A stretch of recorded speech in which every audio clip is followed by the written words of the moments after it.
ಹೇಳಿದ್ ಸರಿ ಅಂತ. ತಂದೆ ಮಕ್ಕಳ ಸಂಬಂಧ ಹೇಗೆ ಅಂದ್ರೆ, ಮಗನಿಗೆ ಅವ್ನು 10 ವರ್ಷ ಇದ್ದಾಗ ಅನ್ಸುತ್ತೆ ನಮ್ ತಂದೆಗೆ ಎಲ್ಲ ಕೂಡ ಗೊತ್ತು, ನಮ್ ತಂದೆನೇ ನನ್ ಹೀರೋ. ಆ ಮಗನಿಗೆ 20 ವರ್ಷ ಆದಾಗ ಅವನಿಗೆ ಅನ್ಸುತ್ತೆ ನಮ್ ತಂದೆಗೆ ಅಷ್ಟು ಗೊತ್ತಾಗಲ್ಲ. ಅದೇ ಅವನಿಗೆ 25 ವರ್ಷ ಆದಾಗ ಅವನಿಗೆ ಅನ್ಸುತ್ತಂತೆ ನಮ್ ತಂದೆಗೆ ಏನೂ ಗೊತ್ತಿಲ್ಲ, ನನಗೇ ಎಲ್ಲ ಗೊತ್ತು ಅಂತ. ಅದೇ ಅವನಿಗೆ 30 ವರ್ಷ ಆದಾಗ ಅವನಿಗೆ ಅನ್ಸುತ್ತಂತೆ ಲೈಫ್ ಎಲ್ಲ ನೋಡಿ ನಮ್ ತಂದೆ ಹೇಗಪ್ಪ ಇದನ್ನೆಲ್ಲ ಮ್ಯಾನೇಜ್ ಮಾಡಿದ್ರು, ನಮ್ ತಂದೆ ಹೇಳುವಂತದ್ರಲ್ಲಿ ಒಂದ್ ಸ್ವಲ್ಪ ಅರ್ಥ ಇದೆ ಅಂತ ಅನ್ಸುತ್ತೆ. ಅದೇ 40 ವರ್ಷ ಆದಾಗ ಅವನಿಗೆ ಅನ್ಸುತ್ತಂತೆ ನಮ್ ತಂದೆ ಹೇಳಿದ್ದೇ ಸರಿ, ಅವ್ರ ಮಾತು ನಾನು ಕೇಳ್ಬೇಕಿತ್ತು ಅಂತ.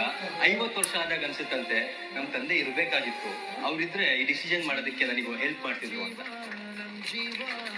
ಜೀವನದಲ್ಲಿ ಯಾವತ್ತೂ ಕೂಡ ನಿಮ್ ತಂದೆಯ ವಿರುದ್ಧ ಮಾತಾಡ್ಬೇಡಿ.